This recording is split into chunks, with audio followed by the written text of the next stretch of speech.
अच्छा, कई जगह ये भी शिकायत आती है कि जो आपके पहलवान हैं वो इजी गोइंग मैनी की तरफ जा रहे हैं, कब्जे उब्जे में बड़ी दिलचस्पी होने लग गई उनकी ज़मीनों में। नहीं, जैसे जब रोजगार नहीं मिलेगा और शरीर में खून है तो कमाए खाएंगे, जहाँ मिलेगा कमाए खाएंगे। अब कुछ लोग उनको बॉडीगार्ड बना लेते हैं, कुछ लोग अपने साथ रख लेते हैं। तो भाई अब जब तगड़े हैं तो हाथ पैर तो चलाएंगे। लेकिन ऐसा नहीं कि पहलवान बदमाश होते हैं, पहलवान बड़े शांत दिमाग के होते हैं।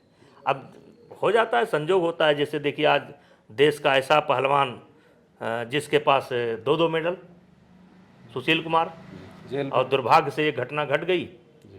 और आप कह सकते हो कि गैर इरादतन, जैसे हत्या का चार्ज है, लेकिन अगर आप सारी परिस्थितियों को देखेंगे तो गैर इरादतन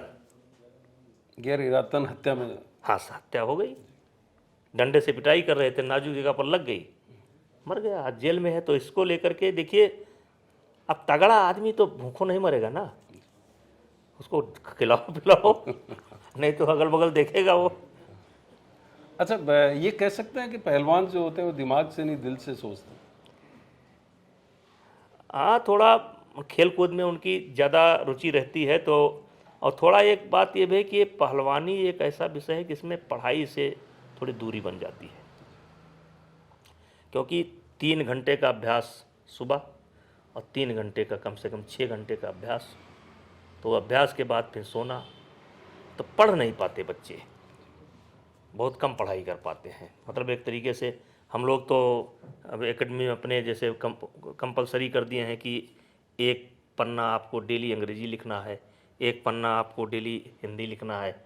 हम लोग सब अखाड़ों पर कंपलसरी कर रहे हैं, क्योंकि पहले तो पहलवान अपना नाम ही नहीं लिखना जानते थे। लेकिन हम लोग अब जितनी भी एकेडमी चल रहे हैं सबसे कह रहे हैं कि भाई इनसे कुछ लिखाओ, पढ़ाई भी साथ में। हाँ, तो उनको दे दिया जाता है कि आप जो है 1 पन्ना रोज़ लिख करके हिंदी में और 1 पन्ना अंग्रेजी में लाओ, और उनकी चेक कराते हैं। शुरू किए हैं, लेकिन आप कह सकते हो कि इतना अभ्यास करना पड़ता है, उसके बाद रेस्ट जरूरी हो जाता है। अच्छा, बाबरी विध्वंस में जो जिन लोगों पे आरोप थे, 39 लोगों पे, उनमें से एक आप भी थे। हालांकि 2020 में आपको बरी कर दिया गया। जी, देखिए, मेरा घर जो है अयोध्या से अगर एयर दूरी देखा जाए तो 5 किलोमीटर, जी और वैसे घूम करके 14 किलोमीटर। जी तो और अयोध्या में मेरी पढ़ाई लिखाई भी अयोध्या में हुई।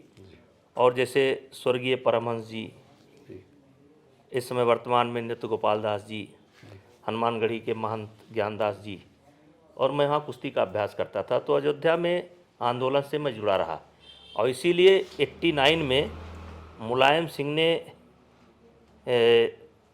देश में सबसे पहली गिरफ्तारी मेरी उन्होंने कराई थी।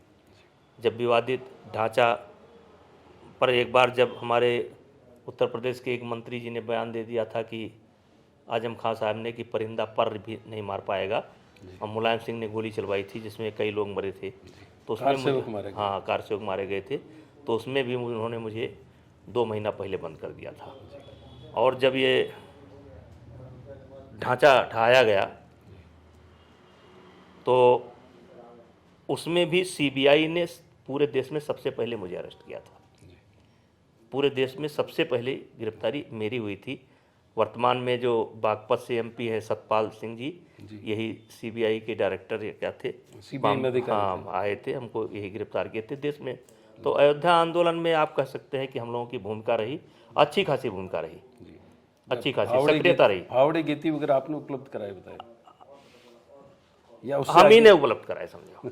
हम थे, एक शंकर दास थे, देवेंद्र सिंह थे। क्योंकि उस समय देखिए कोई योजना नहीं थी कि उस ढांचा गिरे। एक ऐसी स्थिति हाई कोर्ट इलाहाबाद के कारण उत्पन्न हुई कि अचानक सारी गतिविधि रुक गई और लॉ एंड ऑर्डर टूट गया। मस्जिद पर हमला कर दिए लोग, कोई नोचने लगा, कोई करने लगा। तो ये हुआ क्या किया जाए। तो उसी समय हमारे एक मित्र कृष्णा गोयल, उनका काम चलता था, स्टोर में कुछ गैंती पड़ी थी और फावड़ा। तो हमने गए और खोले, हम थे और एक शंकर दास और देवेंद्र सिंह, 3 लोग थे, एक मर गए। वो 2 लोग मुझे मुलजिम नहीं हुए थे, मुलजिम मैं ही हुआ था। तो हम लोगों ने गैंती दिया और लोगों को इशारा करना शुरू किया कि भाई होल करो, इसमें होल करो।